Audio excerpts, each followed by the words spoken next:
এই ভিডিওতে আমরা ঘড়ি সংক্রান্ত একটি বেসিক সমস্যার সমাধান করব। এখানে বলা হয়েছে একটি ঘড়ি প্রতি ঘন্টায় 4 মিনিট ফাস্ট যায়। একদিন সকাল 6টায় ঘড়িটি সঠিকভাবে মেলানো হলো। সঠিক ঘড়িতে যখন রাত 9টা বাজবে তখন ওই ঘড়িতে কত সময় দেখাবে তা নির্ণয় করতে বলা হয়েছে। এখন সকাল 6টা অর্থাৎ 6 AM থেকে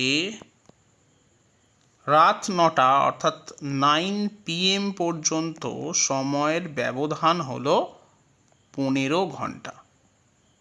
এখন বলা আছে যে ঘড়িটা 1 ঘন্টায় 4 মিনিট এগিয়ে যাচ্ছে, তাহলে 15 ঘন্টায় এগিয়ে যাবে 15 × 4, তার মানে 60 মিনিট, তার মানে 1 ঘন্টা এগিয়ে যাবে।